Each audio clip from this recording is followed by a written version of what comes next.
8월 16일 토요일입니다. 스가랴 9장 9절로 17절입니다. 시온에 따라 크게 기뻐할지어다. 예루살렘에 따라 즐거이 부를지어다. 보라, 내 왕이 내게 임하시나니 그는 공의로우시며 구원을 베푸시며 겸손하여서 나귀를 타시나니 나귀의 작은 것 곧 나귀 새끼니라.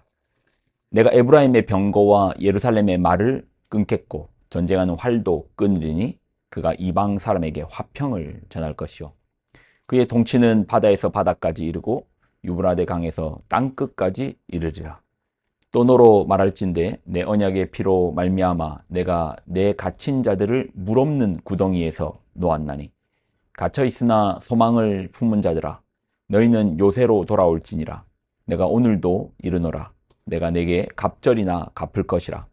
내가 유다를 당긴 활로 삼고 에브라임을 끼운 화살로 삼았으니 시온아 내가 내 자식들을 일으켜 헬라 자식들을 치게 하며 너를 용사의 칼과 같게 하리라.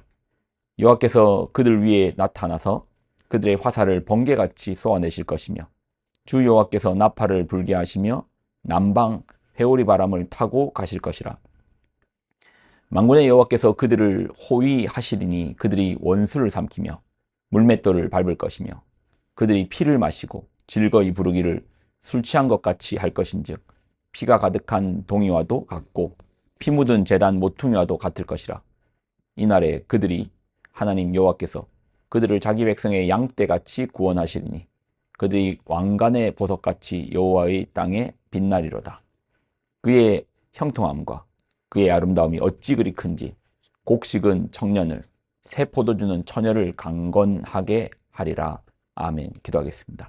하나님, 오늘도 주신 하나님 말씀을 붙들고 나아갑니다. 말씀 속에 생명을 걸고 믿음으로 살게 하여 주옵소서. 영광을 드립니다. 예수님의 이름으로 기도드립나이다. 아멘.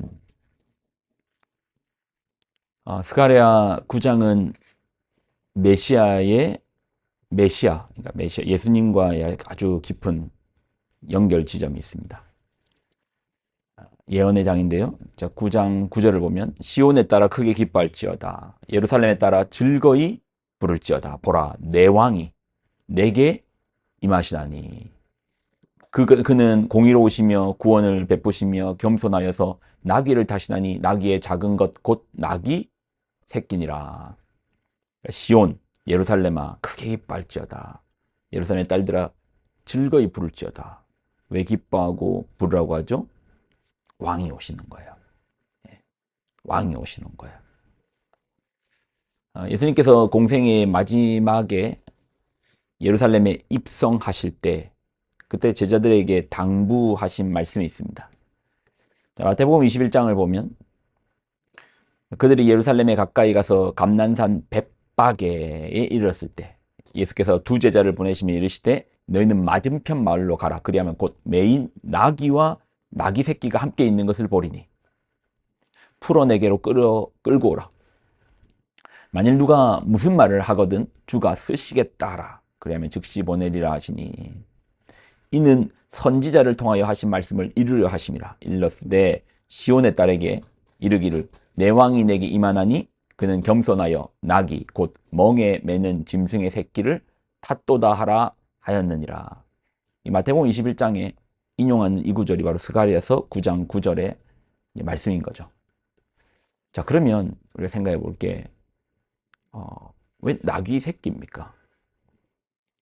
나귀 새끼입니까? 왜 예수님께서 마지막 예루살렘의 입성, 시온의 입성, 왕이신 예수님께서 당신의 궁전을 향하여 나아가시는데 시온을 향하여 나아가시는데 왜 말이 아닌 나귀 새끼를 타고 갑니까? 여러분 영화 같은 거 보면 이제 개선 장군이 개선문을 통과할 때 나귀 새끼를 탔던가요? 말을 탔던가요? 말을 타고 멋지게 등장하죠. 그에 비해 나귀 새끼는 이제 볼품이 떨어지지 않습니까?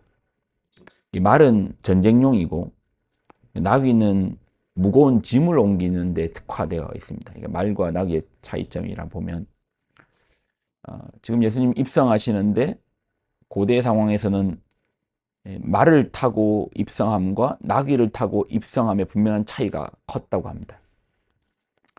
말은 전쟁용이 됐고 그 입성의 의미도 정복과 통치의 어떤 상징, 힘의 상징. 그런데 왕이 나귀를 타고 입성할 때도 있었다고 합니다. 어느 때 그렇게 했냐? 백성과 더 가까이 가기 위해서. 이런 표현이 맞는지 모르겠는데 정치인들이 한 번씩 보면은 시장 가서 국수 먹잖아요. 국밥 먹잖아요. 이제 그럴 때 친근의 표시로서 이제 그렇게 하죠. 스가랴서 이제 9장 이제 10절을 보면 예수님께서 오신 목적을 밝히거든요. 예수님께서 나귀 새끼를 타고 우리 이제 9장 9절만 잘 아는데 이제 10절을 보면 예수님께서 왜 나귀 새끼를 타고 시온 땅으로 오셨는가의 목적을 보이십니다. 자, 10절을 보면 내가 에브라임의 병거와 예루살렘의 말을 끊겠고 전쟁하는 활도 끊으리니 그가 이방 사람에게 화평을 전할 것이요 그의 통치는 바다에서 바다까지 이르고 유브라다 강에서는 땅끝까지 이르리라. 예수님께서 오셔가지고 하실 게 병거, 말, 활을 끊으신답니다. 병거, 말, 활은 전쟁용 무기잖아요. 로마 같은 경우도 그들이 어떤 나라에 침략을 가면 병거, 말, 활을 끊었습니다. 그렇지 않겠어요? 병거가 있고 말이 있고 활이 있으면 그것이 자기들에게 공격, 그러니까 자기들에게 방향을 돌리면 자기들을 공격하는 거잖아요. 그러니까 이걸 들어가자마자 병거, 말, 활을 이제 끄는 거예요. 근데 어떤 방식으로요? 로마는 말을 타고 들어가서 힘으로, 힘의 원리로 이렇게 평화를 만든 거예요. 자신들에게 반기를 드는 사람들에게 아주 처참한 죽음을 줌으로 감히 자기들에게 눈도 마주치지 못하게 하고 자기들을 쳐다보지도 못할 정도로 무서운 힘으로 억압하면서 병거, 말, 활을 제거했습니다.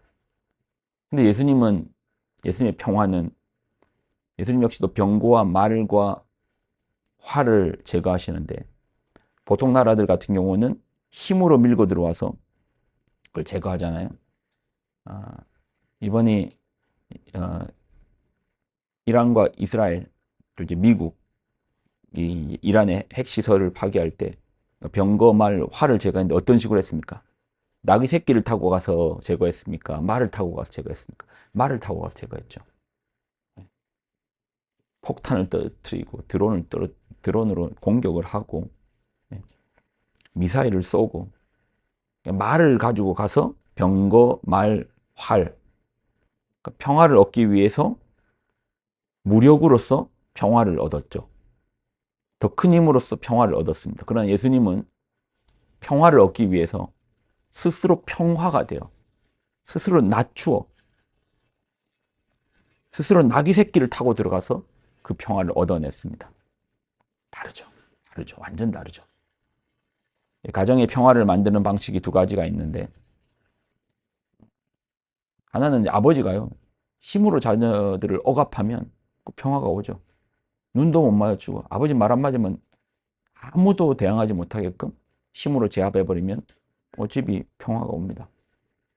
또 다른 방식은 뭐죠? 아버지의 철저한 낮아짐과 희생과 섬김. 여러분 생각에 어느 게 쉬울 것 같아요? 소리 지르고 윽박 지르는 게 쉽겠습니까? 아니면 낮아짐이 쉽겠습니까? 소리 지르는 게 훨씬 쉽죠. 힘으로 하는 게 훨씬 쉽죠. 성도는 그런데 쉬운 길을 택하는 사람이 아닙니다. 좁은 길, 예수님 가셨던 길. 예수님께서 참된 평화를 위하기 위해서 세상의 방식인 힘이 아닌 말이 아닌 나귀 새끼를 타시고 그 평화를 이루시듯 우리도 그런 길을 걷기를 소망합니다. 기도하겠습니다. 하나님 주신 하나님의 말씀을 귀하게 붙듭니다. 우리로 주의 말씀 안에 거하게 하여 주옵소서. 참된 평화의 왕이 오셨으니 우리도 그 길을 쫓아서 그 평화의 길을 따르게 하여 주옵소서. 화평의 길을 따르게 하여 주옵소서. 영광을 드립니다. 예수님의 이름으로 기도드립나이다. 아멘.